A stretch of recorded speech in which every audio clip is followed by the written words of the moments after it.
The crystal champagne flute shattered against marble floors as four men in ski masks burst through the ballroom entrance, moving with coordinated precision toward the woman in the emerald gown. Screams erupted across the packed charity gala as Billionaire CEO Cassidy Rhodes found herself surrounded, trapped between attackers and the stage where she'd just pledged $10 million to veterans' causes. Then a quiet man from the back corner wearing a thrift store suit and serving appetizers on a volunteer tray moved like lightning itself, dropping all four assailants in less than 15 seconds, with techniques that left security professionals stunned.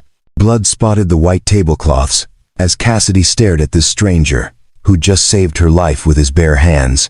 But the real shock came 30 minutes later when she discovered who Preston Ford really was, and the devastating choice he'd made 4 years ago that had cost him everything: his career, his reputation, and nearly his soul.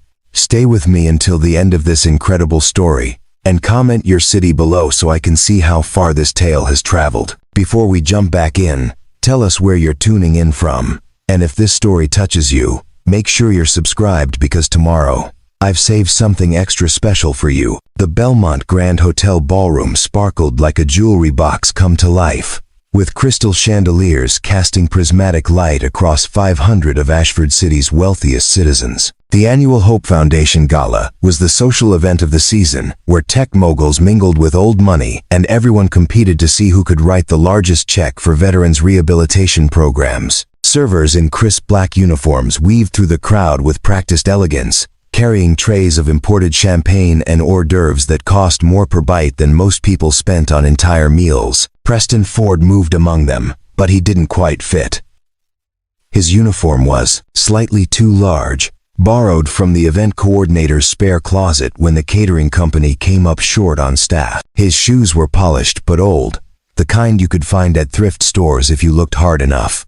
At 38, his face carried lines that spoke of sleepless nights and hard decisions, and his hands bore scars that didn't come from kitchen work. He'd taken this last-minute volunteer position because the pay was decent for a single night's work, and his daughter Summer needed new textbooks for her advanced placement classes. At 16, she was brilliant enough to have scholarship offers from 3 universities, but those wouldn't kick in for another year. Until then, Preston did whatever honest work came his way, swallowing his pride with the same discipline he'd once used to swallow fear. The ballroom buzzed with a particular energy of wealth and philanthropy, mixing in equal measure. A jazz quartet played softly near the stage, their music barely audible over the hum of conversation. Ice sculptures depicting eagles and flags slowly melted into their silver basins, and the scent of expensive perfume mixed with the aroma of catered delicacies. Preston's eyes moved constantly, a habit he couldn't break even after 4 years of trying. He catalogued faces, exits, potential threats. The security details stationed at each entrance looked professional enough, but they were focused on the wrong things. They watched for obvious threats while missing the subtle ones, like the catering van that had arrived 20 minutes late, its driver nervous and sweating despite the air conditioning, like the 4 servers who'd arrived separately but kept making eye contact across the room, coordinating something. He told himself it was paranoia, told himself he was seeing patterns where none existed, the way he had for months after everything fell apart. But the tingle at the base of his skull, the same instinct that had kept him alive through situations he didn't like to remember, wouldn't quiet down. At the front of the room, Cassidy Rhodes took the stage to thunderous applause.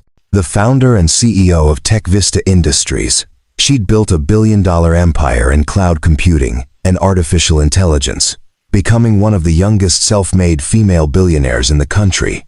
Her emerald gown probably cost more than Preston's car, and diamonds glittered at her throat and wrists. But what struck him most was the genuine warmth in her smile as she spoke about supporting veterans. "These men and women sacrificed everything for our freedom," Cassidy said, her voice carrying clearly through the sound system. "The least we can do is ensure they have the resources to rebuild their lives when they come home." Tonight, Tech Vista Industries is proud to pledge $10 million to the Hope Foundation's rehabilitation programs.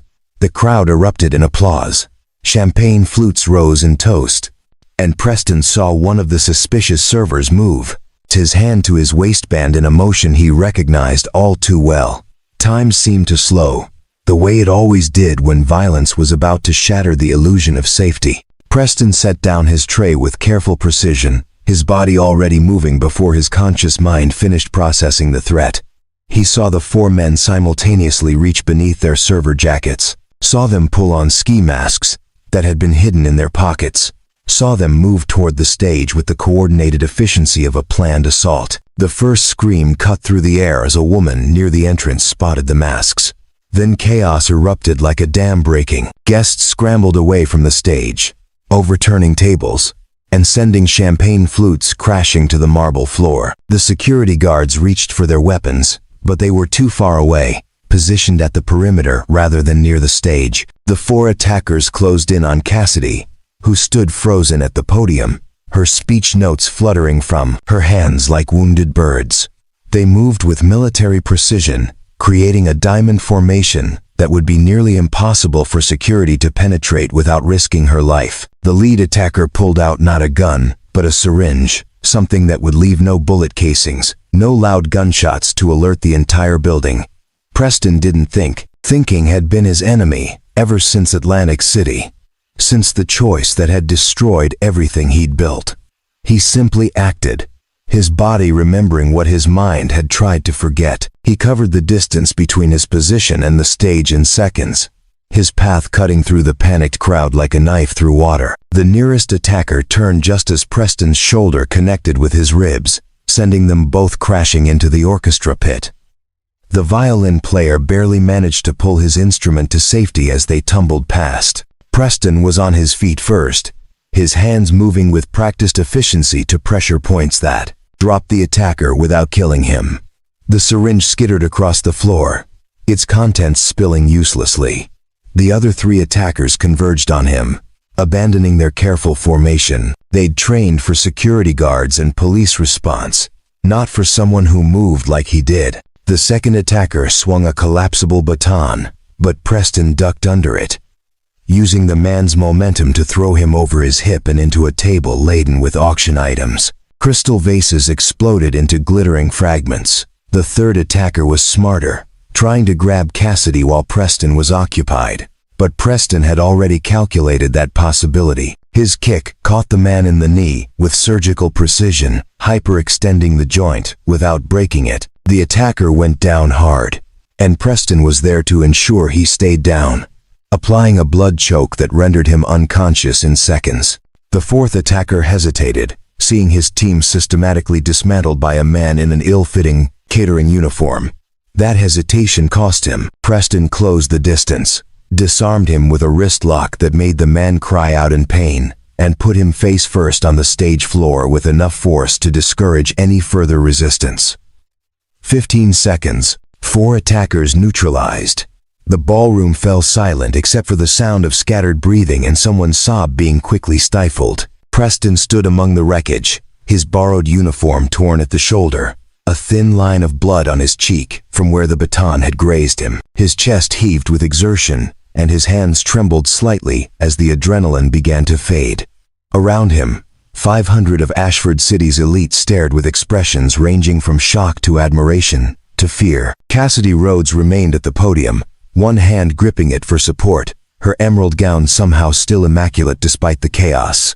Her eyes were fixed on Preston with an intensity that made him uncomfortable. He'd spent 4 years trying to be invisible, and in 15 seconds, he'd made himself the center of attention for everyone in the room. Security finally arrived, weapons drawn, shouting commands that came far too late. Preston raised his hands slowly, making no sudden movements. He'd learned that lesson the hard way. "Wait," Cassidy's voice cut through the confusion, amplified by the microphone she still stood near.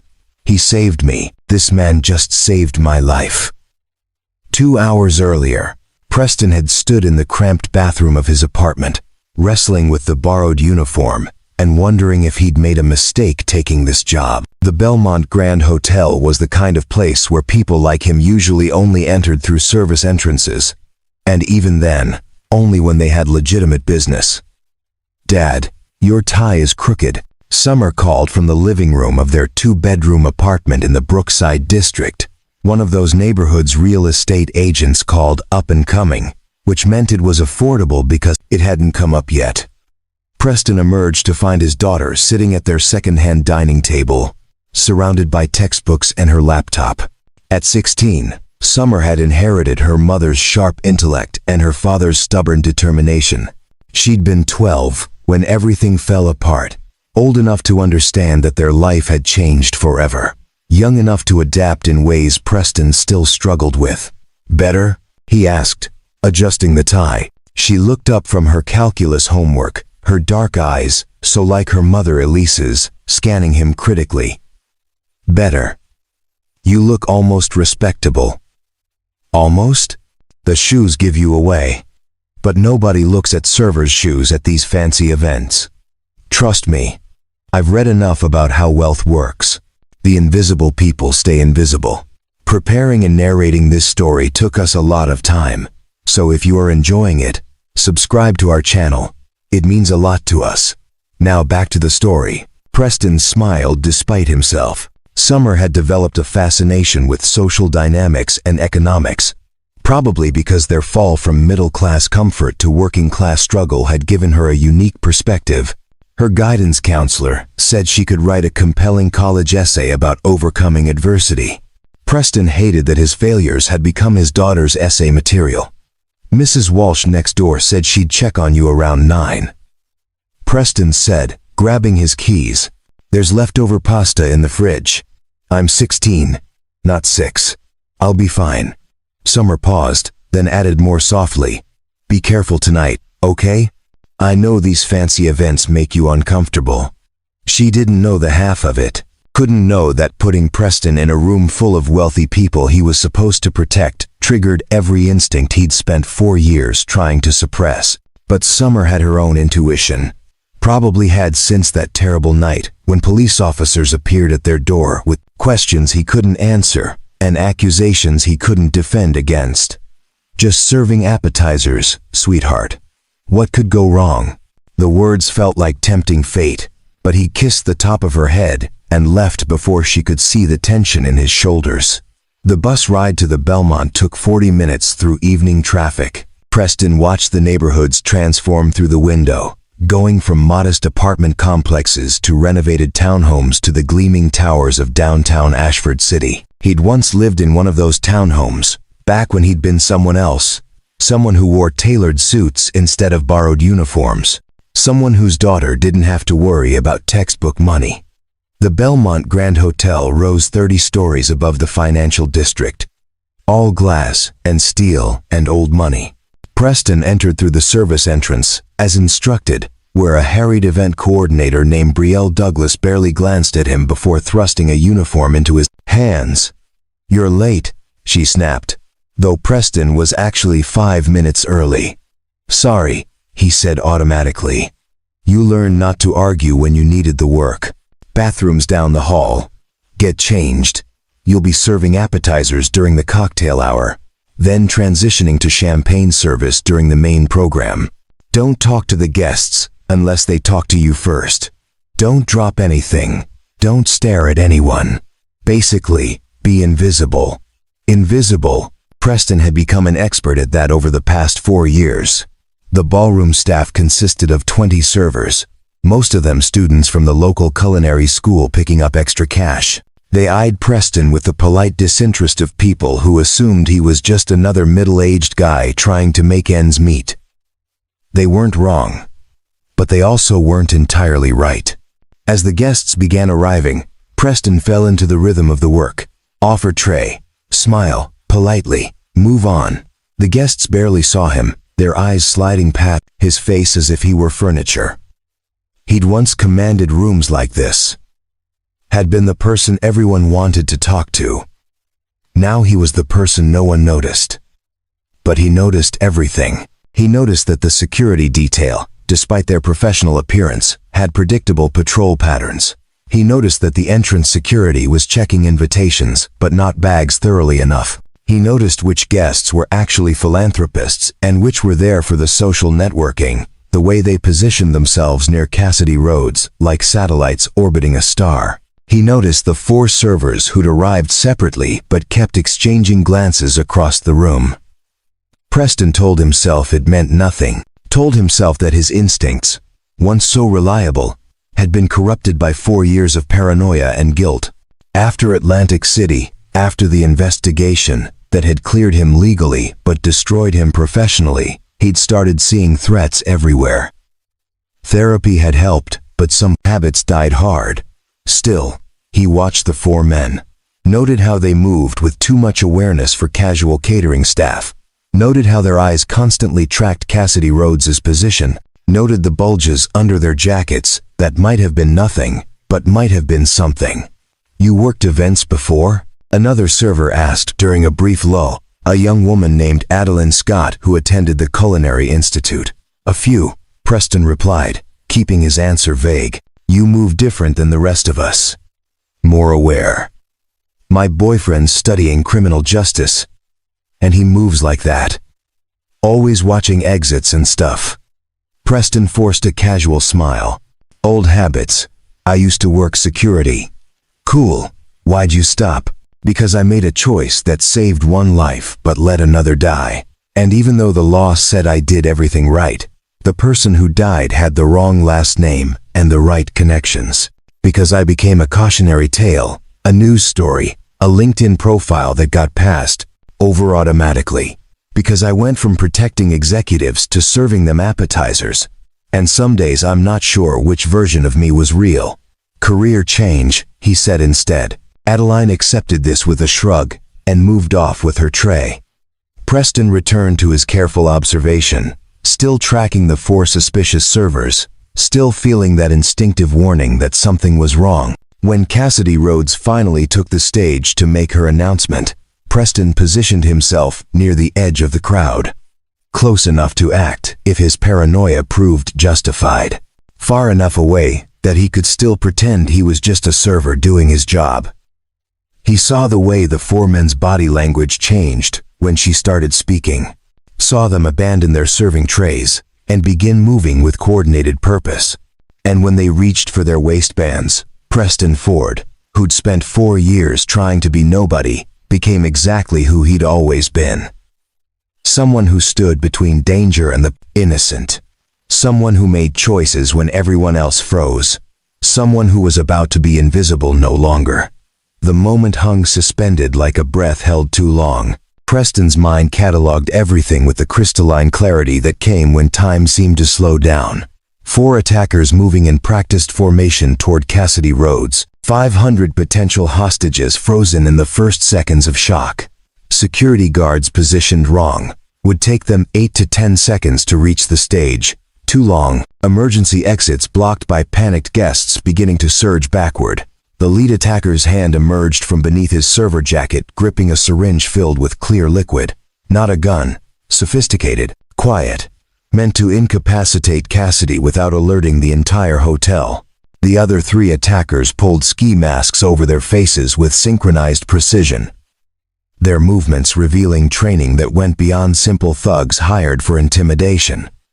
Preston's body moved before his conscious mind finished the analysis. 4 years of forced retirement, of deliberately suppressing every instinct he'd honed over a decade of executive protection work, evaporated like morning frost under sudden heat. His borrowed server jacket pulled tight across his shoulders as he launched forward, the tray of champagne flutes tumbling from his hands and shattering across marble floors. The sound of breaking crystal triggered the first screams.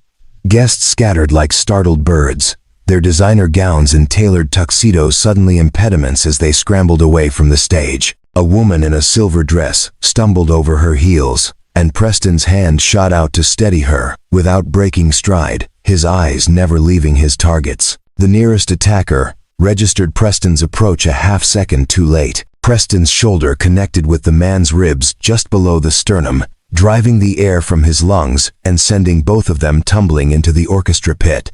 The violinist shrieked, clutching his instrument as they crashed through music stands. Sheet music fluttered through the air like confused snow. Preston rolled with the impact, his hands already moving to the pressure points he'd learned during his years with Sentinel Protection Group, back when he'd been considered one of the best in the business. His thumb found the nerve cluster below the attacker's ear, applying precise pressure that made the man's body go rigid before collapsing unconscious. The syringe clattered away, its contents spilling across the polished wood floor. 1 down, 3 to go. Elapsed time, 4 seconds. Preston vaulted back onto the stage level, his dress shoes finding purchase on the slick marble despite their worn soles. The second attacker was already swinging at him with a collapsible baton, the kind made from aircraft-grade aluminum that could crack skulls. Preston saw the trajectory, calculated the force, and dropped beneath it. The baton whistled over his head close, enough that he felt the air displacement. Using the attacker's own momentum, Preston grabbed the man's extended wrist and pivoted, executing a textbook hip throw that sent the attacker flying over his shoulder. The man crashed into the auction display table with spectacular effect. Crystal vases that had probably cost thousands exploded into glittering fragments. A bronze sculpture depicting an eagle in flight toppled and rang against the floor like a discordant bell. The attacker groaned, trying to rise, but Preston was already there. A strike to the solar plexus, followed by a sweep of the legs, and the man was down. Preston retrieved the baton, collapsing it and sliding it into his belt in one smooth motion. 2 down. Elapsed time, 8 seconds. The third attacker showed better judgment than his companions. Instead of engaging Preston directly, he lunged for Cassidy, who still stood frozen at the podium, her hands gripping the wood like it was the only solid thing in a tilting world. The attacker's fingers closed on her arm, yanking her toward him with enough force to tear the delicate fabric of her emerald gown. But Preston had anticipated this move, had spent his entire career thinking 3 steps ahead, calculating how attackers would adapt, where they'd redirect. His kick caught the man's knee from the side, hyperextending the joint with a sickening pop. Not broken, but damaged enough that the leg buckled. The attacker's grip on Cassidy loosened as he instinctively reached for his injured knee.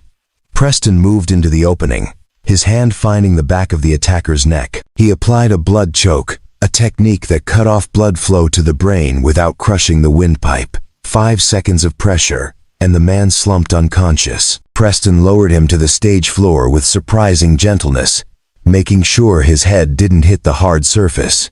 3 down. Elapsed time, 12 seconds. The fourth attacker finally showed the sense to recognize when a plan had failed catastrophically. He backed away from Preston, hands raised, eyes darting between his unconscious companions and the exits that were now blocked by arriving security guards. But his retreat path took him within reach of Cassidy, and Preston saw the calculation flash across his face. Hostage, bargaining chip, exit strategy. Preston closed the distance before the thought could become action. The attacker reached for something else in his jacket, possibly a weapon, possibly a phone. Preston didn't wait to find out. He caught the reaching hand in a wrist lock, applying torque that brought the attacker to his knees with a strangled cry of pain. "Don't," Preston said quietly, his voice carrying the kind of authority that came from years of making life or death decisions. "It's over. Don't make me hurt you worse." The attacker's free hand moved toward his waistband.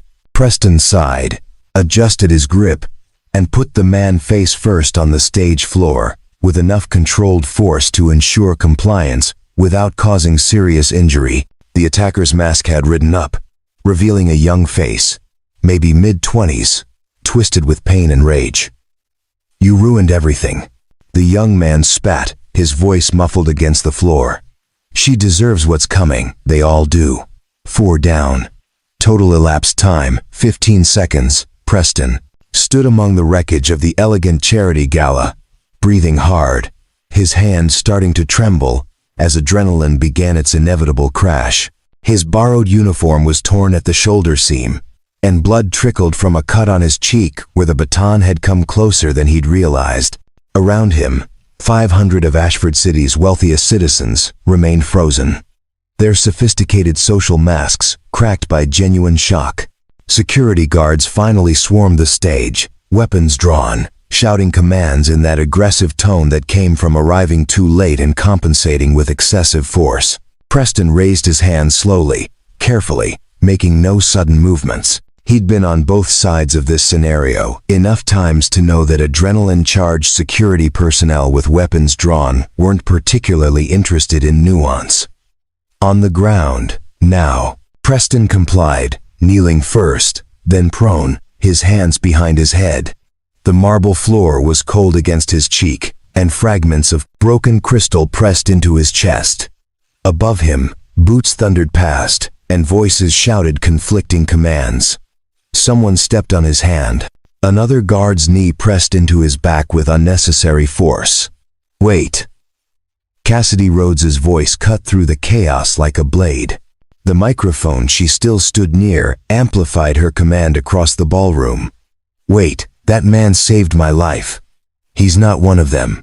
He stopped all 4 attackers. The knee pressure on Preston's back eased slightly. But the guards didn't fully release him. He remained still, patient, knowing that this moment required careful handling. Through the forest of legs and overturned furniture, he could see event staff helping shocked guests toward exits, security guards zip-tying the unconscious attackers, and someone's abandoned phone recording everything. Of course, someone had filmed it. In the age of smartphones, heroism and catastrophe were equally likely to go viral. "Sir, I need you to stay down while we sort this out," a security supervisor said, his tone marginally less aggressive. "Can you tell me your name?" Preston's mouth went dry. Here it was, the moment his 4 years of carefully constructed invisibility would end. The moment his name would be run through databases and red flags would start appearing. The moment someone would say, "Wait, aren't you that guy from Atlantic City?" "Preston Ford," he said clearly, because running would only make things worse. "I was working as a server tonight." Cassidy appeared in his limited field of vision, kneeling beside him with complete disregard for her expensive gown on the debris strewn floor. Up close, he could see that her composure was a carefully maintained facade. Her hands trembled slightly, and her pupils were dilated with shock. "Thank you," she said simply. "Whatever happens next, thank you for saving my life." Preston met her eyes and saw something there he hadn't seen directed at him in 4 years. Respect, gratitude, recognition not of his past failures, but of his present actions. "Just doing what needed to be done," he replied. The security supervisor made a call on his radio, and Preston heard the words that confirmed his fears. "Run a full background check on a Preston Ford, and somebody get the police down here. We've got a situation."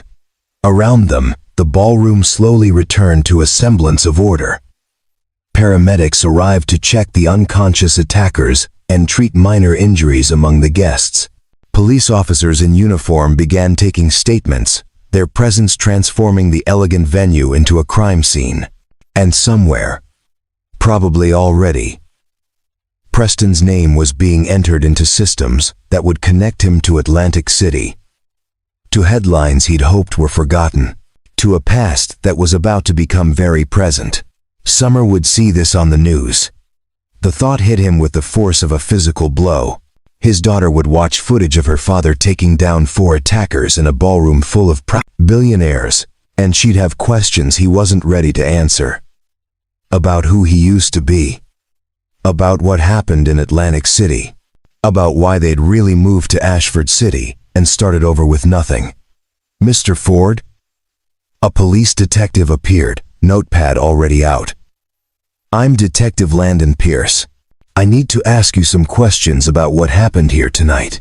Preston nodded, finally allowed to sit up but not yet free to leave. As he began recounting the attack, his eyes kept drifting to Cassidy Rhodes, who stood surrounded by her own security detail and concerned board members. She was watching him with an intensity that suggested she was seeing more than just a server who'd gotten lucky. She was seeing someone who moved with training that went far beyond basic self-defense.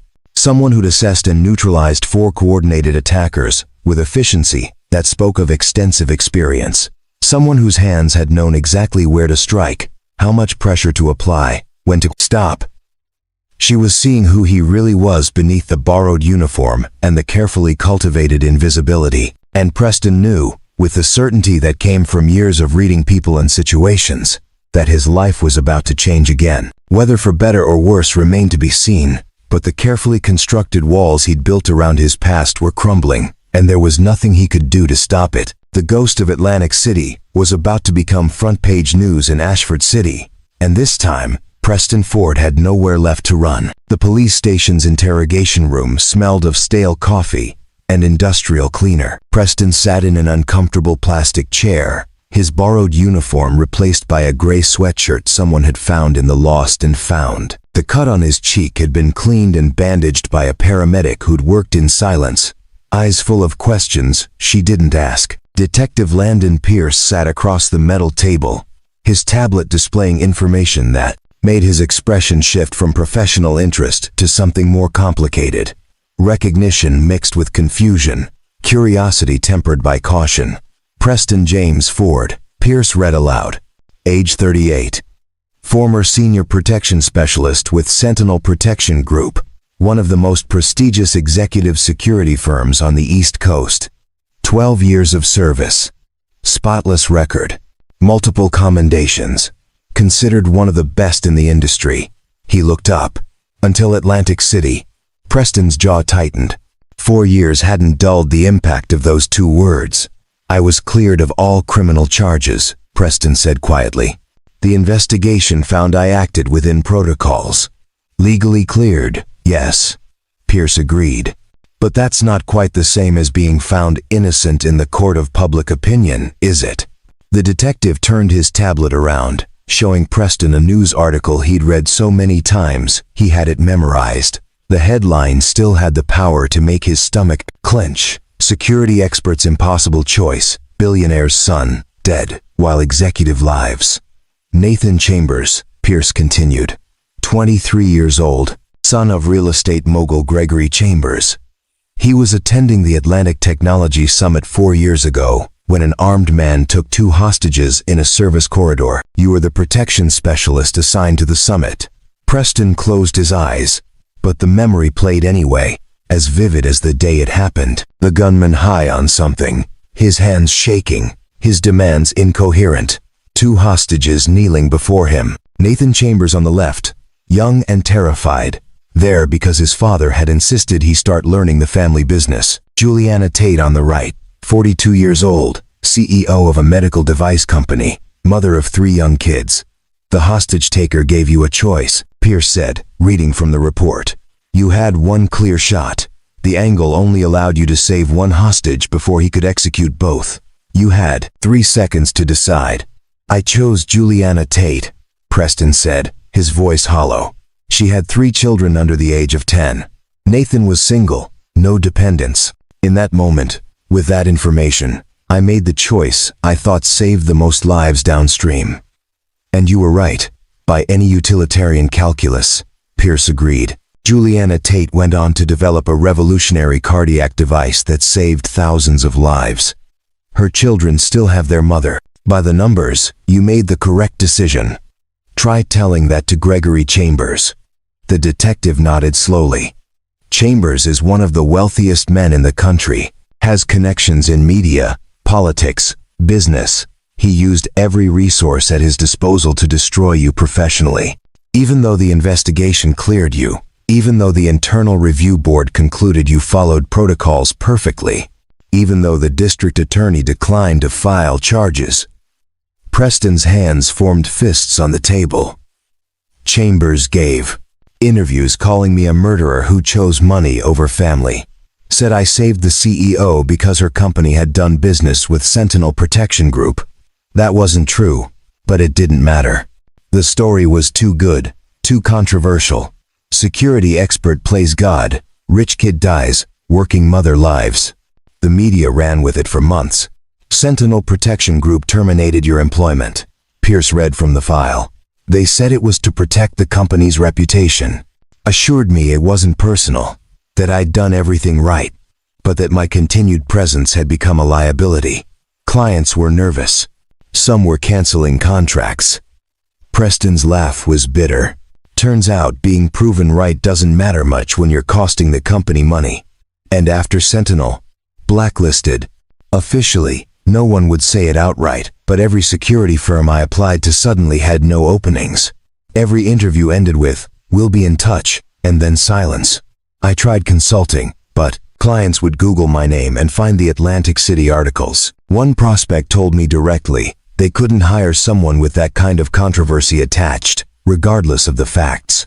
Preston stared at the table's scarred surface. I had a wife and a 12-year-old daughter. Savings that I thought would last 6 months lasted 3 because legal fees ate through them faster than I expected. We lost our house. My wife Elise was already sick, early-stage breast cancer, and the stress didn't help. She died 18 months after Atlantic City, and I'll never know how much the financial strain contributed. The detective set down his tablet. "I'm sorry. For what it's worth, reading this file, I think you got a raw deal. Doesn't change anything. I'm still the guy who let a billionaire's son die. That's my legacy, no matter what the official reports say." Preston met Pierce's eyes. "So what happens now? You going to charge me with something? Assault? Operating outside my authority? Charge you?" Pierce actually smiled.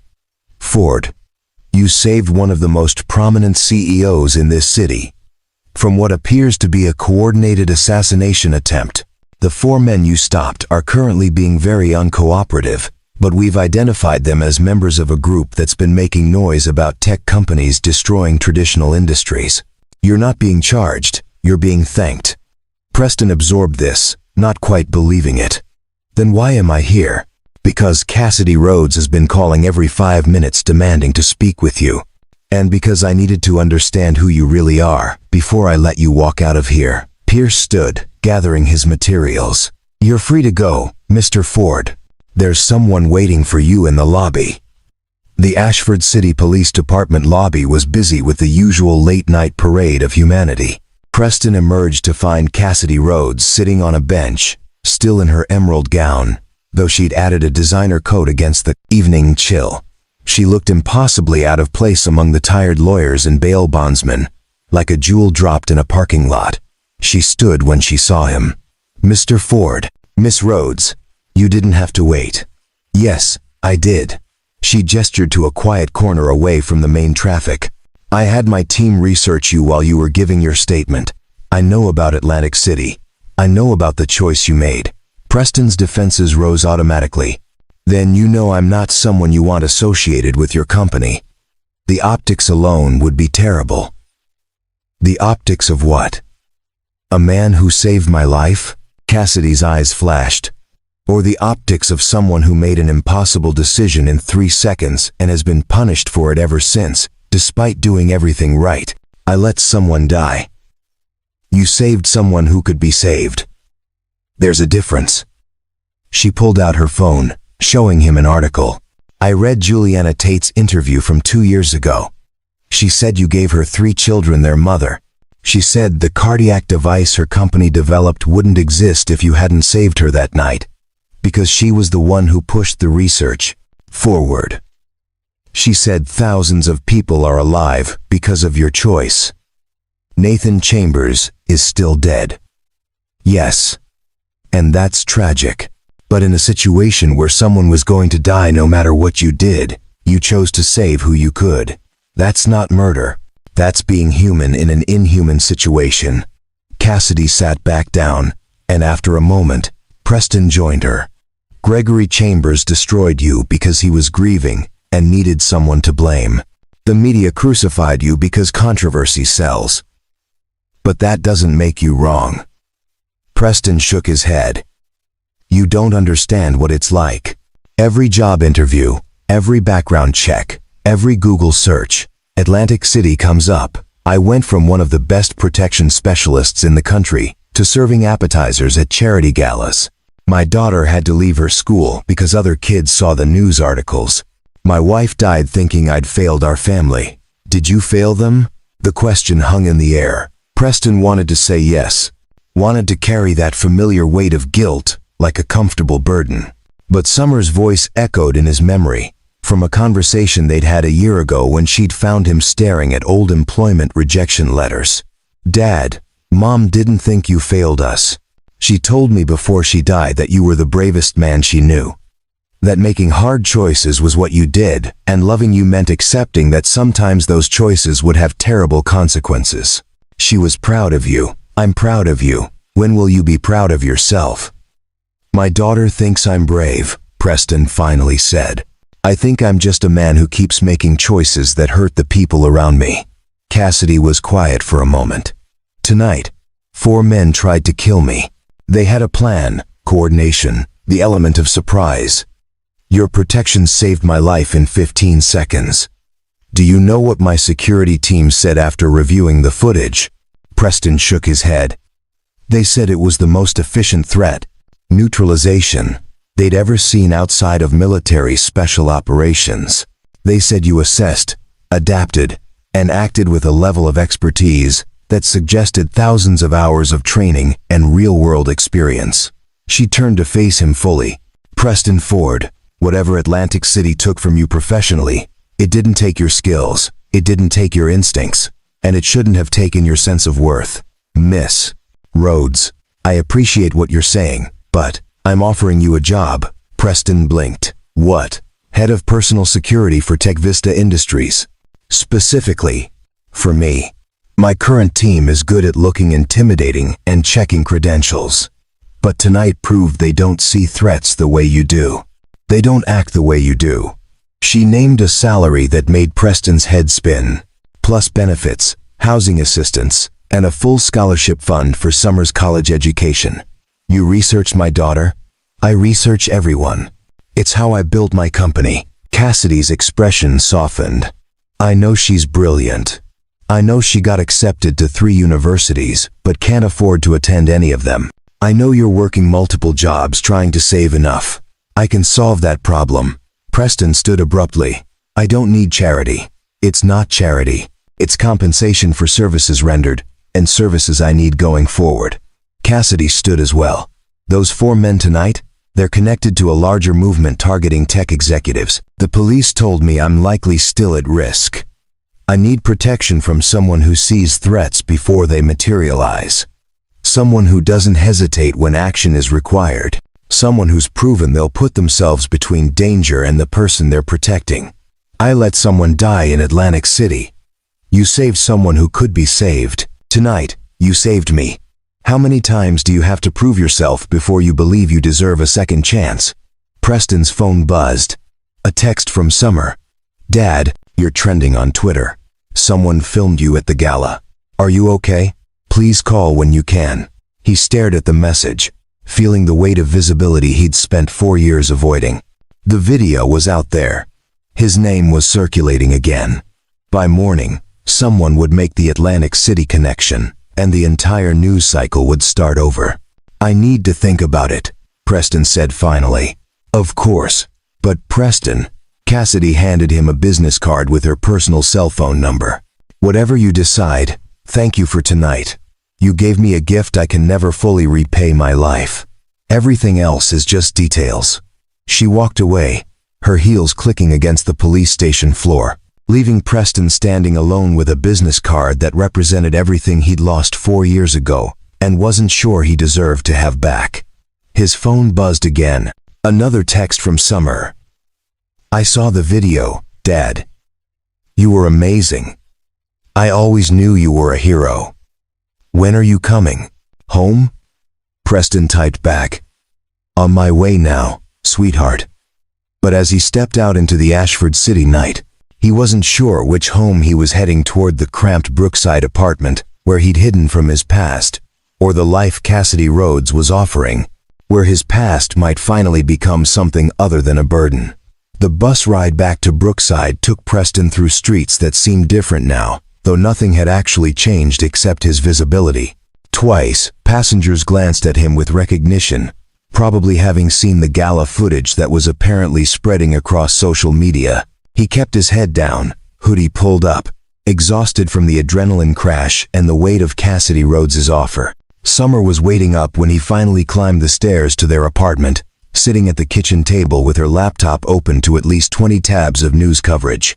She looked up when he entered, and her expression cycled through relief, excitement, and concern in rapid succession. "You didn't tell me you were working at the Belmont Grand Hotel," she said, closing her laptop. "It was last minute. I didn't think it mattered." Preston set down his keys, suddenly aware of how the borrowed sweatshirt smelled like police station, and how the bandage on his cheek must look. "You should be asleep. It's past midnight. Dad, you stopped 4 armed men from killing one of the richest women in the country. Sleep wasn't really an option." Summer stood, moving to the kitchen. "I'm making tea. You look like you need it." While water heated on their ancient stove, Preston sank into the second-hand couch that had cost them $40 from a yard sale. The cushions had permanent indentations from previous owners, but after the plastic chairs at the police station, it felt like luxury. Summer returned with 2 mugs of chamomile tea, her mother's favorite. She'd kept the tradition alive, making tea whenever serious conversations were needed. The gesture made Preston's throat tight. "I've been reading about Atlantic City," Summer said carefully, settling beside him. "Some of the news articles about tonight mention it. They're calling you controversial. That's a polite word for it. They're also calling you a hero, again." She sipped her tea. "The woman you saved tonight, Juliana Tate, she posted on social media about you. She said you gave her family everything, and that anyone who criticizes your choice doesn't understand impossible situations." Preston had avoided social media for 4 years. The thought of Juliana Tate publicly defending him felt surreal. "Summer. About Atlantic City. I've never really explained. You don't have to." His daughter's voice was firm. "I was 12, but I wasn't blind. I understood that you saved one person and couldn't save another. I understood that the man whose son died was angry and powerful and took it out on you. Mom explained it before she got too sick. She said you were carrying guilt for something that wasn't your fault. Someone died because of my choice. Someone died because a man with a gun was going to kill them. You didn't make that situation. Dad, you just had to survive it and make a decision no one should ever have to make." Summer set down her mug. "Do you want to know what I remember most from that time?" Preston wasn't sure he did, but he nodded. "I remember you coming home after another failed job interview and still helping me with my homework. I remember you working overnight shifts at the warehouse so you could take me to school in the mornings. I remember you never once complaining, never once making me feel like our situation was anything but temporary." Her eyes glistened. "I remember you being my dad, even when the world was calling you a villain. You deserve better than what I've been able to provide. I have a father who taught me that doing the right thing doesn't always lead to good outcomes. But you do it anyway. That's better than having money or a big house or any of the stuff we lost." Summer wiped her eyes. "So when these news articles try to make you sound like you're damaged or controversial, I know they're wrong. You're just someone who had to make a choice most people will never face."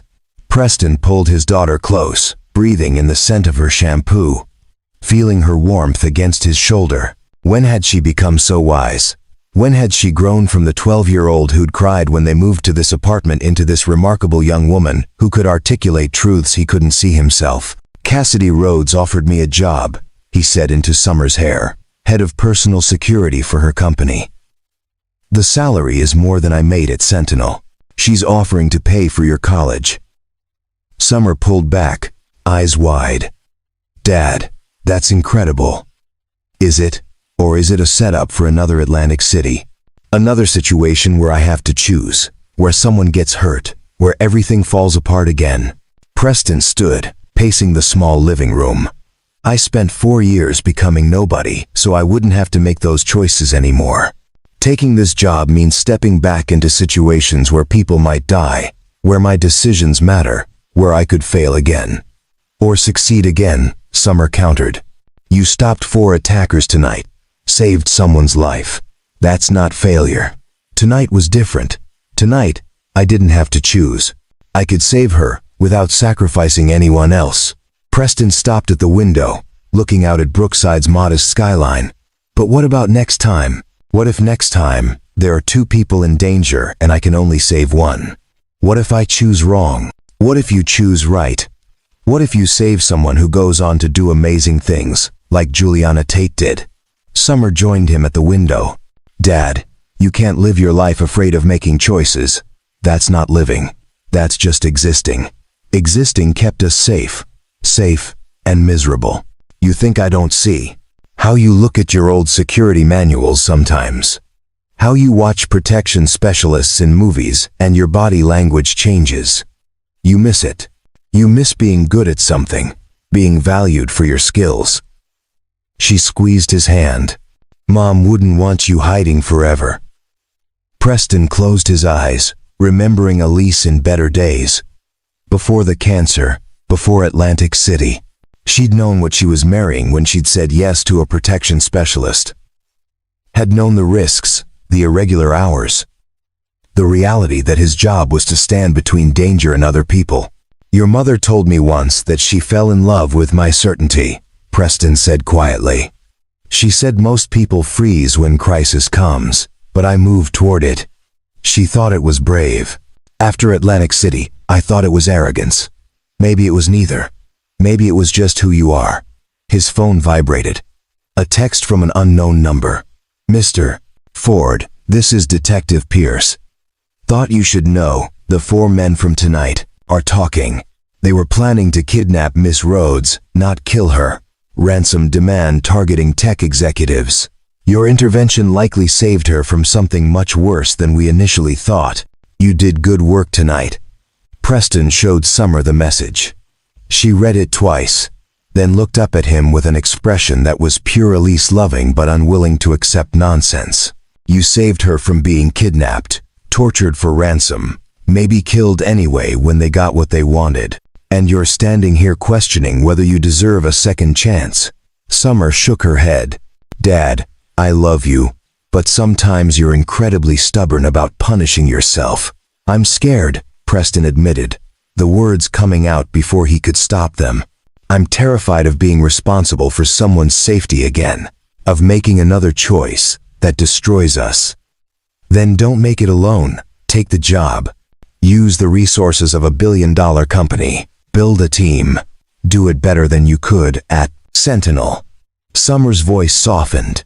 And remember, you have me. I'm not 12 anymore. I can handle knowing your job is dangerous. What I can't handle is watching you waste your skills, serving appetizers when you could be saving lives.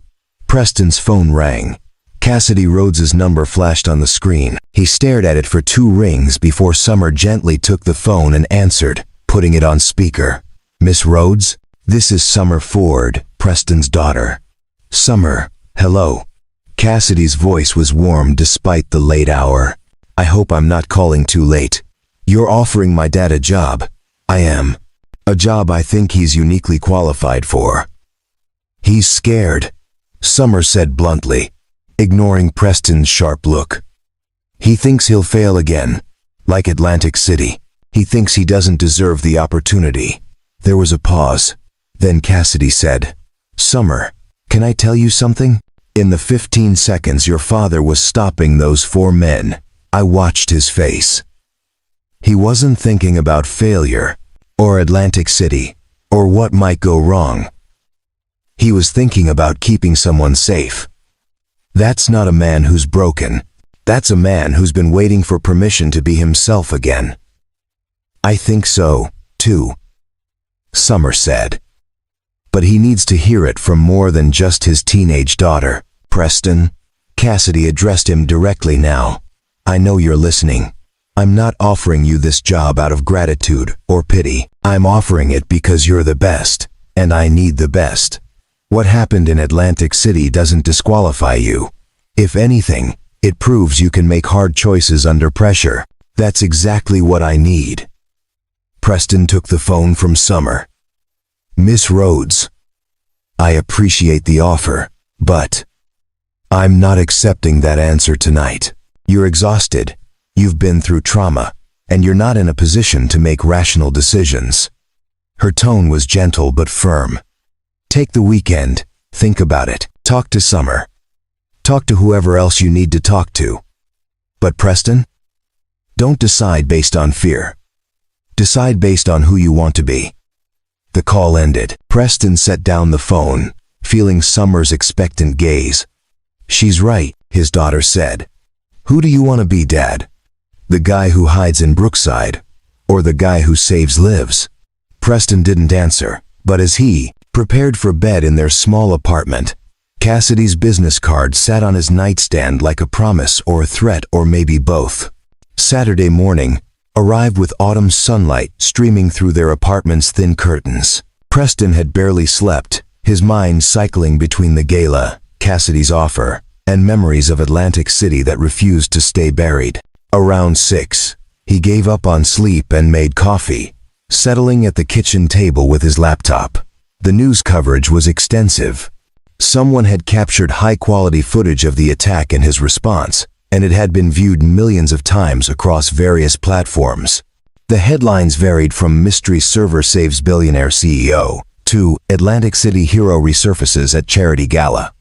The comment sections were predictably divided between those praising his actions and those relitigating his past choice. He was reading a surprisingly balanced article from the Ashford City Tribune when Summer emerged, already dressed, despite early hour. "You're up early," Preston observed. "Couldn't sleep either. Too much excitement." She poured herself coffee, a habit she'd developed recently that made her seem more adult than Preston was comfortable with. "Have you decided about the job?" "Still thinking." A knock at the door interrupted them. Preston wasn't expecting anyone, and visitors to their building usually buzzed up from the entrance. He checked the peephole and froze. Gregory Chambers stood in their hallway. The real estate mogul was in his 60s now, his hair gone mostly gray, but he still carried himself with the confidence of someone used to owning rooms. He wore a charcoal suit that probably cost more than Preston's monthly rent, and his expression was unreadable. "Dad." Summer had noticed his reaction. "Who is it?" "Stay here," Preston said quietly, then opened the door, but didn't step aside to invite Chambers in. "Mr. Chambers." "Ford." Chambers' voice was gravel and exhaustion. "I need to talk to you." "I don't think that's a good idea." "Please." The words seemed to cost him. "I've come a long way. Just 5 minutes." Preston considered closing the door, considered all the reasons why talking to the man who'd spent 4 years destroying his reputation was a terrible idea. But something in Chambers' expression, a weariness that went beyond physical tiredness, made him step aside. Chambers entered the modest apartment, his eyes taking in the second-hand furniture, the small kitchen, the life that his crusade had helped create. If he felt any remorse, his face didn't show it. Summer stood by the kitchen table, protective and curious. Chambers looked at her for a long moment. "You must be Summer. You look like your mother. I saw her photo in one of the articles about tonight's incident." "My mom died 2 years ago," Summer said, her voice carrying an edge Preston had never heard before. "From cancer. While we were struggling financially because you destroyed my father's career." Chambers flinched. "I know. I'm sorry." "Are you?" Preston's voice was hard. "Because sorry doesn't pay medical bills, or bring back my wife, or give my daughter the stability she deserved." "No, it doesn't." Chambers moved to the window, looking out at Brookside with the same analytical gaze Preston had seen in Atlantic City. "I've spent 4 years blaming you for Nathan's death, convincing myself that if you'd made a different choice, my son would still be alive, using my resources to ensure you paid for that choice." "Why are you here?" Preston asked. Chambers reached into his jacket, pulling out a folded letter. "This week, I was going through Nathan's belongings, things I couldn't face after he died, boxes I'd had in storage. I found this." He handed the letter to Preston. It's dated 3 days before the Atlantic Technology Summit. He wrote it but never sent it. Preston unfolded the paper with reluctant hands. The handwriting was young, hasty, full of crossed-out words and second thoughts. Summer moved closer to read over his shoulder. "Dad," the letter began, I need to tell you something I've been afraid to say. I don't want to be in real estate. I know you've planned my whole future, but it's not what I want. I want to study music composition. I know that sounds ridiculous to you, that you'll say it's not practical, but it's what makes me happy. I'm terrified of disappointing you, but I'm more terrified of living a life that isn't mine. I don't know how to tell you this in person, so I'm writing it down. Maybe I'll give you this letter at the summit. Maybe I'll find the courage to just talk. I don't know. I just know I can't keep pretending to be the son you want instead of the person I am. Love, Nathan. Preston read it twice, the words blurring as his eyes stung. Summer's hand found his shoulder, squeezing gently. Chambers' voice was rough when he spoke again. I pushed him into real estate. Pushed him to attend that summit even though he didn't want to go. Pushed him to be someone he wasn't because I couldn't accept that my son wanted to write music instead of build empires. He paused. I blamed you because blaming myself was too painful. Mr. Chambers, let me finish. Please. Chambers turned from the window. I watched the footage from last night, not just the attack, but your interview with Detective Pierce afterward. I heard you tell him that you chose Juliana Tate because she had 3 young children, because the math of who would be more missed guided your decision in 3 seconds of impossible pressure. He pulled out his phone, showing Preston an article. Do you know what Juliana Tate's company developed after Atlantic City? A cardiac monitoring system that catches heart defects in newborns before they become fatal. It saved over 2,000 babies in 4 years. 2,000 families who didn't have to bury their children because you made a choice that let her live. That doesn't bring Nathan back. Preston said quietly. No, nothing brings him back. But I've spent 4 years destroying you for making a choice I couldn't have made myself, for doing a job that requires impossible decisions in seconds, for being brave enough to choose when I wouldn't have been. Chambers' composure finally cracked. I'm here because I owe you an apology. Because I turned my grief into a weapon and aimed it at the wrong person. Because my son deserved better than a father who couldn't accept him for who he was. And you deserved better than what I did to you. The silence in the apartment was complete. Somewhere in the building, a door closed. Traffic sounds drifted up from the street.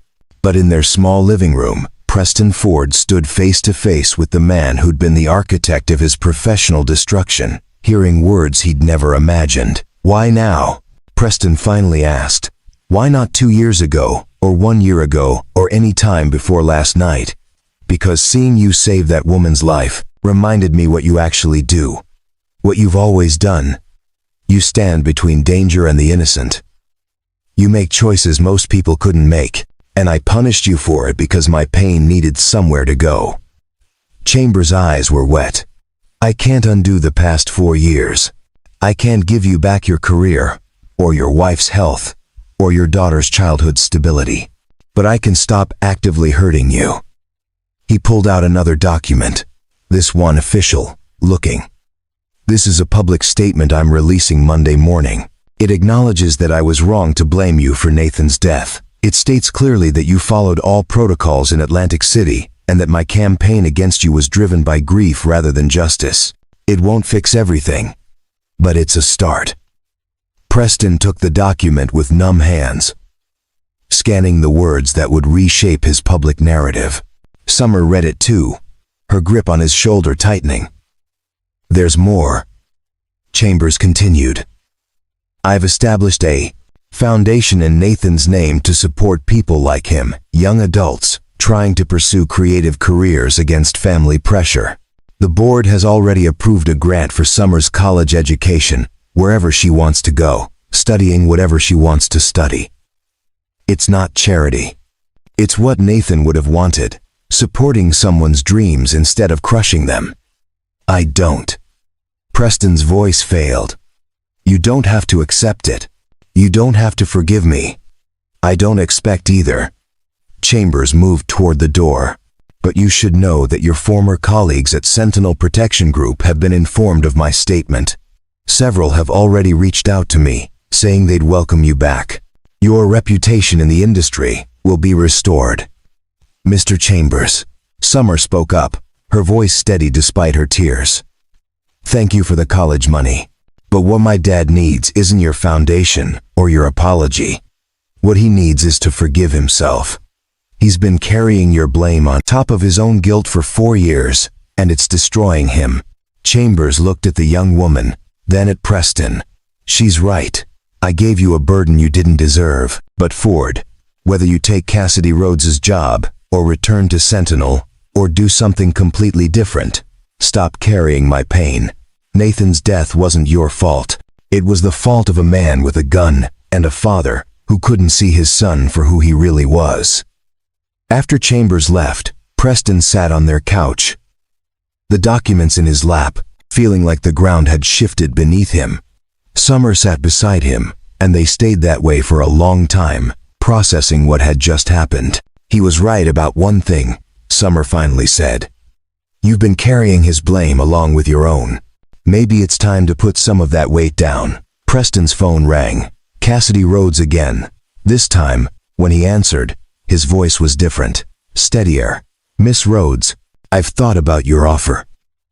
"And?" Preston looked at Summer, who nodded encouragement. He looked at Chambers' statement, promising public vindication. He looked at the letter from Nathan Chambers, a young man who'd wanted to be himself and never got the chance. "I'll take the job," Preston said. "But I have conditions. I build my own team, my own protocols. I don't compromise on security, even if it's inconvenient. And my daughter's education comes first, always. Done, done, and done." He could hear the smile in Cassidy's voice. "Welcome to Tech Vista Industries, Preston.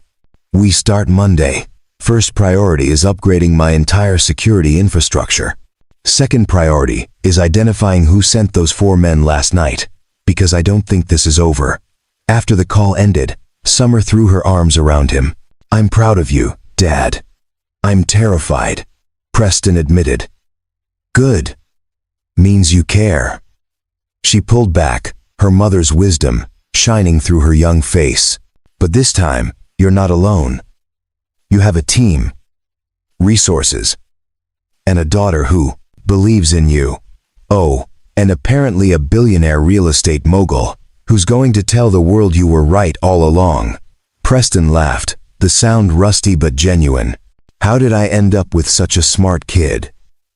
Good genetics and better parenting." Summer stood, pulling him up. "Come on. If you're starting a new job Monday, we need to celebrate. And by celebrate, I mean we're going to the diner for breakfast, and you're ordering more than just coffee." As they prepared to leave, Preston caught sight of himself in the bathroom mirror. The same face that had looked back at him for 4 years, carrying weight and guilt and exhaustion. But something was different now. Lighter, maybe. Or maybe just less defeated. The ghost of Atlantic City would always be with him. Nathan Chambers' death would always be a weight he carried. But Gregory Chambers' apology and Cassidy Rhodes's faith had cracked open a door Preston thought was sealed forever. The possibility of redemption. The chance to be who he'd been before the fall. Or maybe someone better. Someone who'd learned that impossible choices came with impossible consequences. But that didn't mean you stopped making them. Someone who stood between danger and the innocent. Not because it was glorious or easy, but because it was who he was. Preston Ford, protection specialist, was coming back from the dead. And this time, he wasn't alone. Monday morning, Preston arrived at Tech Vista Industries headquarters in downtown Ashford City, wearing a suit he'd purchased over the weekend with an advance from Cassidy. The building was glass and steel, 40 stories of technological innovation, and his office, on the 38th floor, had a view that made his Brookside apartment feel like a different planet. His new team consisted of 6 former protection specialists he'd worked with at Sentinel, all eager to join once word spread that Preston Ford was back. They spent the morning reviewing security protocols, and Preston immediately identified 17 critical vulnerabilities. Your executive elevator has a bypass code that hasn't been changed in 3 years, he told Cassidy during their afternoon briefing. Your parking garage has blind spots in camera coverage.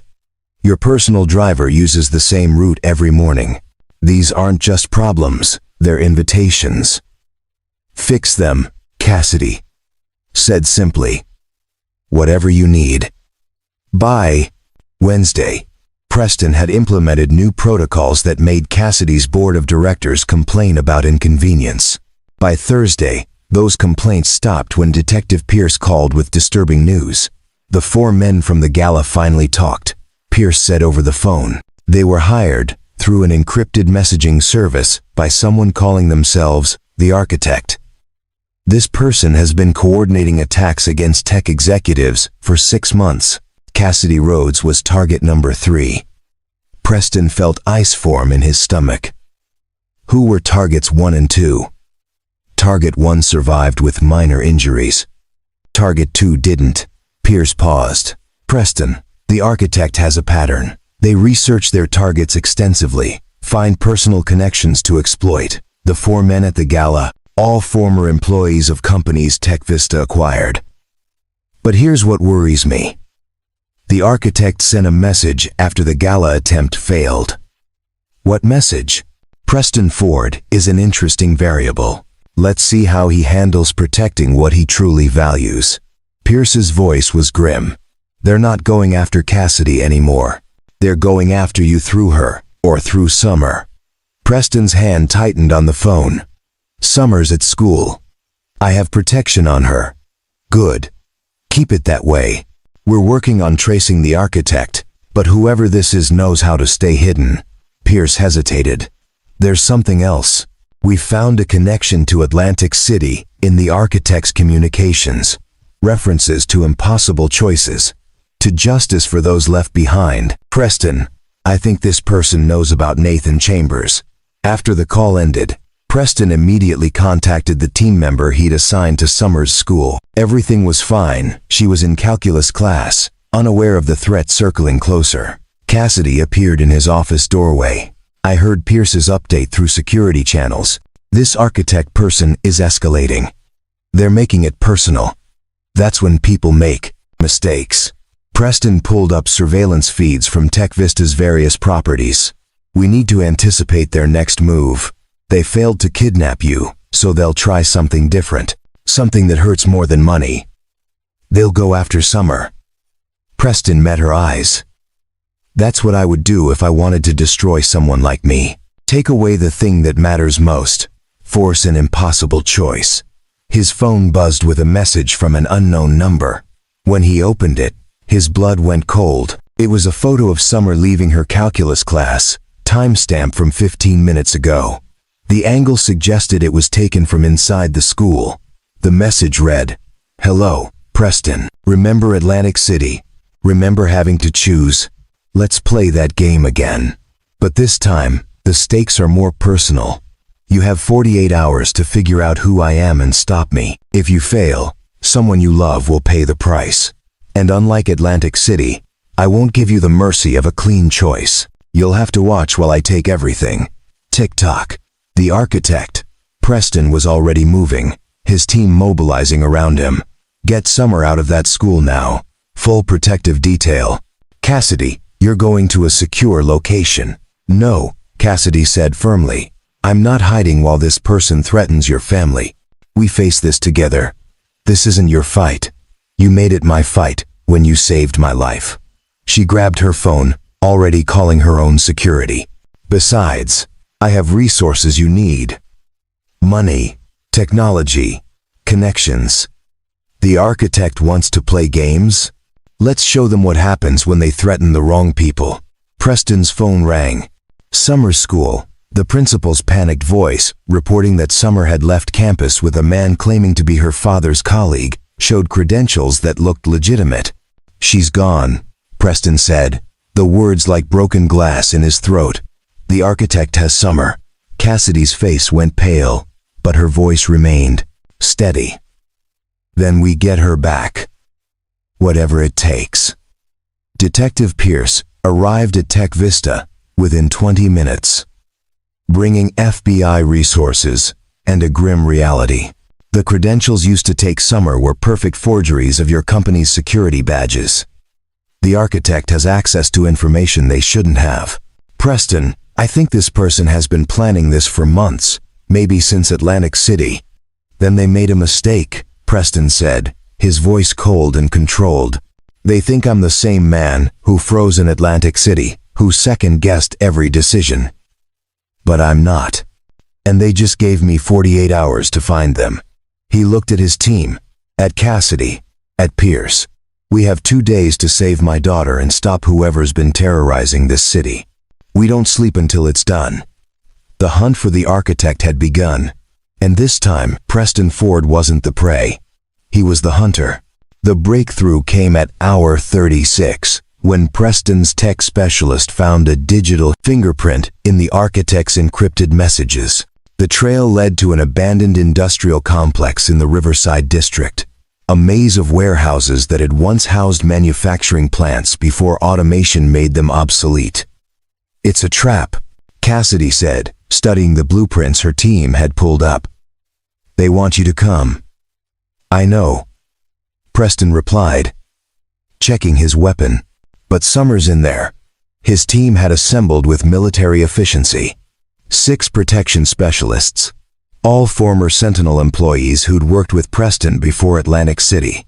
Detective Pierce had brought FBI tactical support, though they'd agreed to let Preston lead since the architect had made this personal. They'll have surveillance on all approaches, said Xavier Grant, Preston's second in command. We go in loud, they hurt Summer. We go in quiet, they're expecting that too. Preston studied the complex layout, his mind calculating angles and possibilities. Then we give them what they expect and hit them with what they don't. Xavier, take Team 1 through the east entrance, make noise, draw their attention.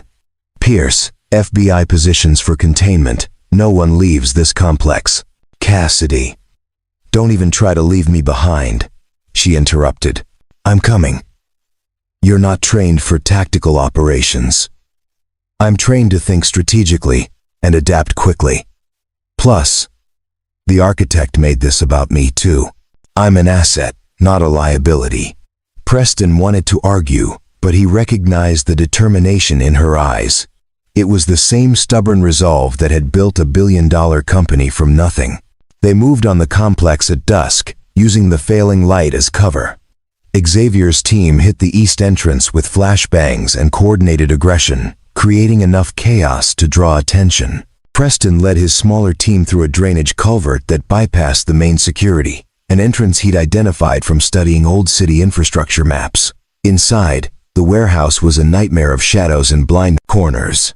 Industrial equipment cast strange shapes in the dim emergency lighting. Preston moved with practiced silence, Cassidy close behind him, her breathing controlled despite obvious fear. Summer's signal is coming from the central building, whispered Nolan Curtis, their tech specialist, monitoring the tracker they'd secretly embedded in Summer's school backpack months ago. Second floor, northeast corner. They cleared the first floor systematically, finding evidence of recent occupation but no people. Whoever the architect was, they'd planned this carefully. Too carefully. It's quiet, Cassidy whispered. Where are the guards? Preston's instinct flared a warning. Back. Now, the explosion ripped through the floor where they'd been standing seconds before, flames erupting with concussive force.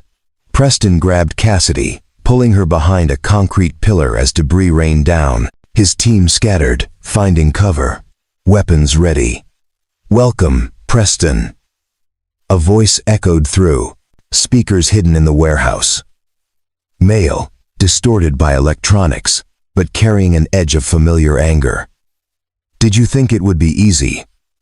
That I'd just let you walk in and take her? Let Summer go, Preston called out. Your issue is with me.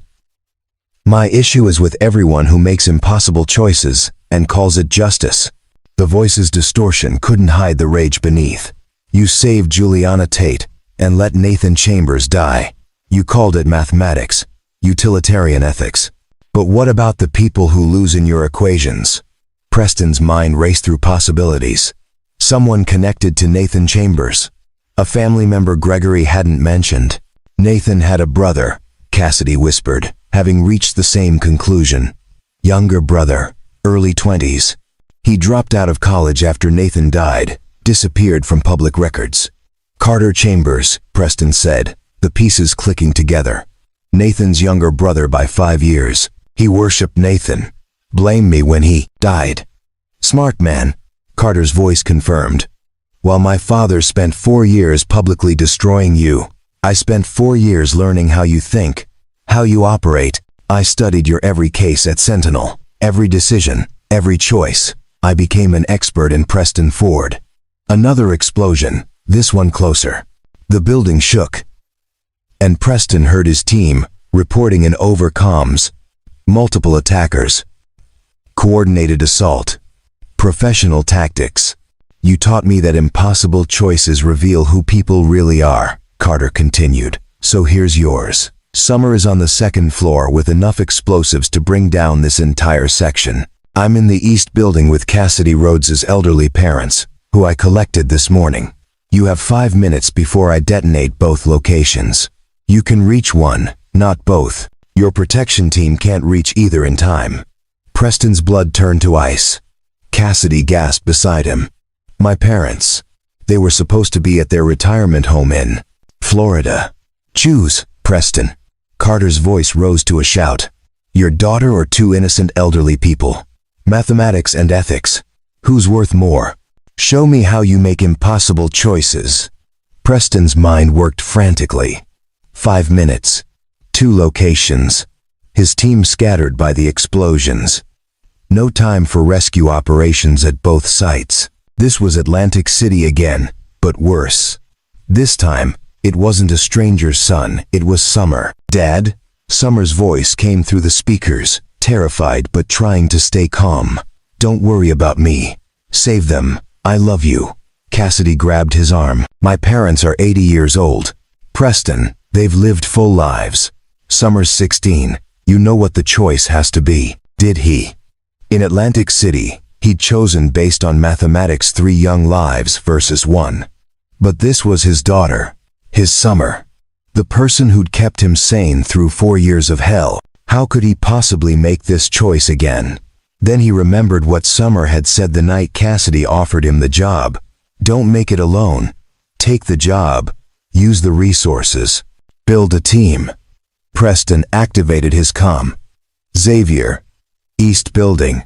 2nd floor. Cassidy's parents.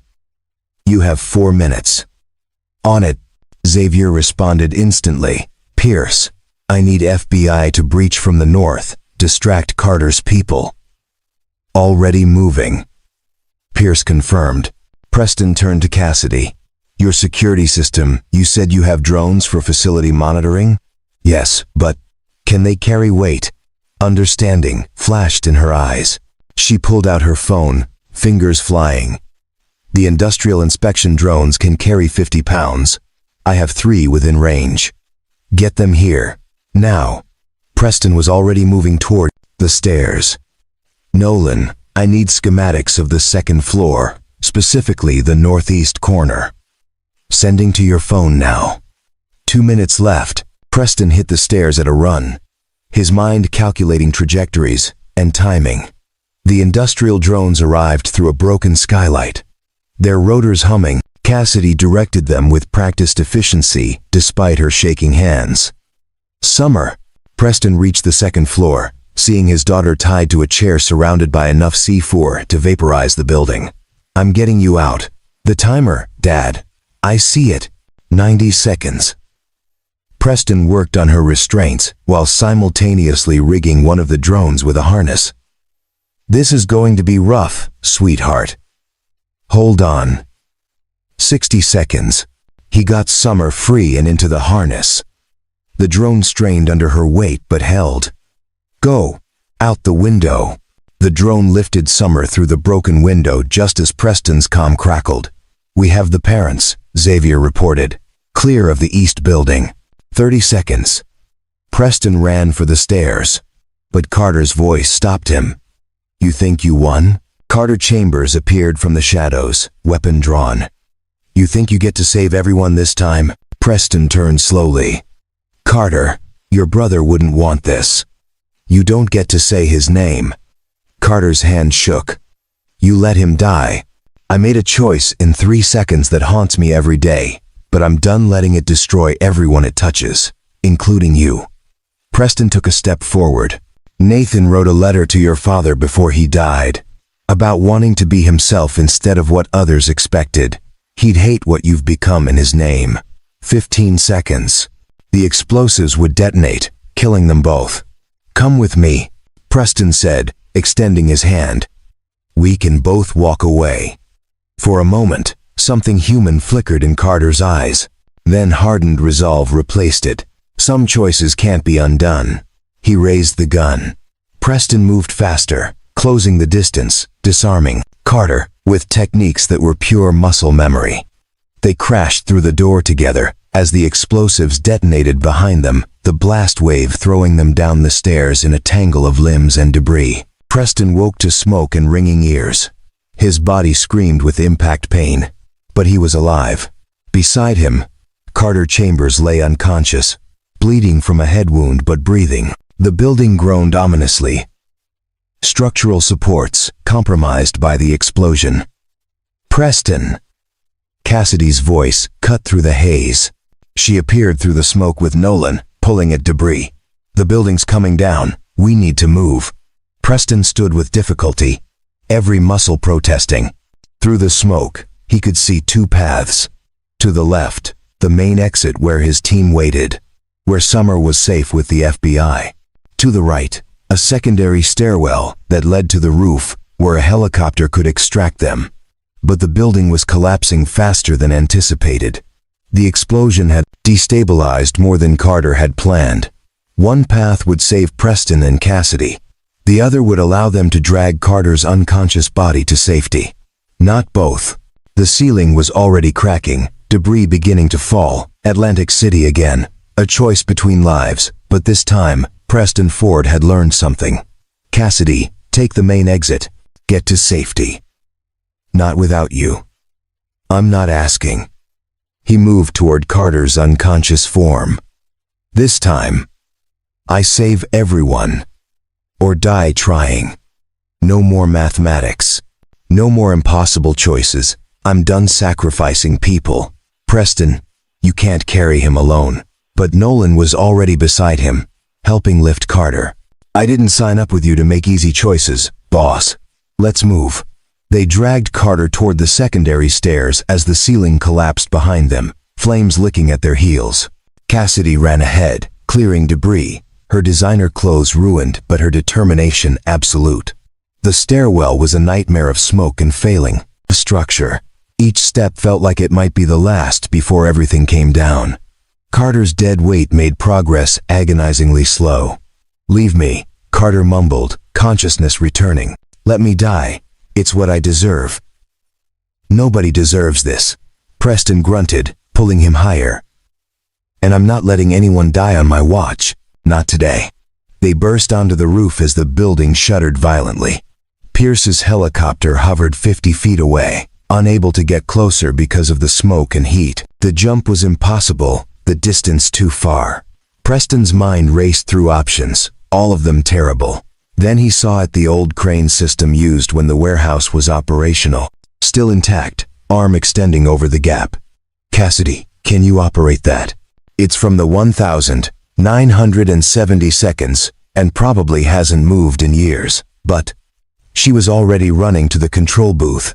The crane groaned to life, its arm swinging toward them with aching slowness. The building lurched beneath them, fire erupting. Through the stairwell they'd just escaped. We're not going to make it, Nolan said calmly. Yes, we are. Preston secured a cable harness around Carter. Cassidy, swing the arm over the helicopter. She adjusted controls with hands that remembered operating machinery from her early days building Tech Vista from nothing. The crane arm swung over Pierce's helicopter, just as the roof began to cave in beneath them. Go. Preston shoved Carter off the edge, the harness catching him, swinging him toward the helicopter where FBI agents grabbed him. Your turn, Cassidy yelled. But the roof was collapsing too fast. Preston grabbed both Cassidy and Nolan. All three of them tangled in the remaining harness. As the building fell away beneath their feet, they swung in a wild arc, slamming into the helicopter's side. Hands grabbed them, pulled them in, and they collapsed in a heap on the helicopter floor as the warehouse complex exploded into flames below. Summer's face appeared above him, tears streaming. "Dad, you scared me to death." Preston pulled his daughter close, breathing in smoke and relief. Around him, Cassidy was crying, Nolan was laughing with shock, and Carter Chambers was being restrained by FBI agents, alive but defeated. "You saved him," Carter said, staring at Preston with disbelief. "After everything I did, you saved me." "Why?" Preston met his eyes. "Because in Atlantic City, I learned that choosing who dies destroys you. Today, I learned that choosing who lives saves you." He touched Summer's hair. "Your brother's death wasn't my fault, and it wasn't yours. But the choices we make after tragedy, those are on us. I chose to carry guilt for 4 years. Today, I chose different." Pierce landed the helicopter at a secure FBI facility. Paramedics swarmed them, treating injuries and smoke inhalation. Carter was taken into custody, facing charges that would put him away for decades. But as they loaded him into the ambulance, his eyes met Preston's one last time. "I'm sorry," Carter said simply. "For all of it." Preston nodded. "Me too." Later, as the sun set over Ashford City, Preston stood with Summer and Cassidy on the roof of Tech Vista headquarters. The warehouse district still smoldered in the distance, a reminder of how close they'd come to different endings. "You broke the pattern," Cassidy said quietly. "The impossible choice that's haunted you for 4 years. This time, you refused to choose. You saved everyone. Almost got us killed." Preston replied. "But didn't. That's what matters." Summer leaned against her father's shoulder. "Mom would be proud, not because you were a hero, but because you finally forgave yourself." Preston thought about Elise, about Nathan Chambers, about all the ghosts he'd carried. They were still there, would always be there, but they felt lighter now. Not forgotten, but accepted as part of who he was, someone who made impossible choices and lived with the consequences, good and bad. "The FBI says the architects' network is dismantled," Cassidy said. Carter was the mastermind, but he had help from others who'd lost everything to tech acquisitions. "They're all in custody now." "Good," Preston said. "But there will always be others. More threats, more dangers, more situations where choices have to be made. And you'll be ready," Summer said confidently, "because you're not running anymore." She was right. Preston Ford had spent 4 years running from who he was, trying to become invisible, to escape the weight of Atlantic City. But tonight, standing between his daughter and the woman whose life he'd saved, he finally understood what Elise had tried to tell him before she died.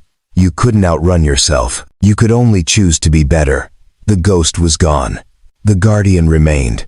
And this time, Preston Ford was ready for whatever came next. 3 months after the warehouse siege, Preston stood in Arlington Cemetery beside a simple headstone. Nathan Chambers, beloved son and brother, taken too soon. Fresh flowers already decorated the grave. Gregory Chambers visited weekly now, mourning not just his son's death, but the years he'd wasted in misdirected rage. "I made my peace with your father," Preston said to the stone. "Took me 4 years, but I finally understand what you would have wanted. Not revenge or blame, just people moving forward." A hand touched his shoulder. Cassidy Rhodes, no longer just his employer but something closer to family, stood beside him. Summer waited by the car, giving him space but offering silent support. "Carter's sentencing is next week," Cassidy said quietly. "His lawyers are arguing diminished capacity, trauma from losing his brother. He'll probably get 15 years instead of life." "Good," Preston replied. "Prison, therapy, a chance to become someone other than his grief. That's more than revenge would have given anyone." They walked back to the car, where Summer waited. Earbuds in. Working on a college application essay. She'd been accepted to MIT's early admission program, With full scholarship funding from both Nathan Chambers Foundation and Tech Vista Industries, the financial burden that had hung over Preston for years had evaporated, replaced by the surreal reality of his daughter choosing between prestigious programs. Writing about impossible choices again? Preston asked as they drove back to Ashford City. Writing about second chances? Summer corrected. About how the worst moments don't define us unless we let them. My guidance counselor says it's the best essay she's read in 20 years. Preston caught Cassidy's amused smile in the rearview mirror. Over the past 3 months, the three of them had formed an unlikely family unit. Cassidy frequently joined them for dinner at Preston's new apartment, a significant upgrade from Brookside that Summer had decorated with enthusiasm. They developed rhythms and routines, inside jokes, and comfortable silences. Board meeting tomorrow, Cassidy reminded him. They want to discuss expanding your security protocols to our overseas operations. I'll prepare a presentation, Preston said, though they're still going to complain about inconvenience. Let them complain. They're alive to do it. Tech Vista's security overhaul had become an industry standard. Other tech companies were reaching out, asking Preston to consult on their systems. Sentinel Protection Group had formally apologized and offered him a senior partnership, which he'd politely declined. His new life was in Ashford City, building something better than what he'd lost. That evening, Preston found himself on his apartment balcony, watching the city lights flicker to life.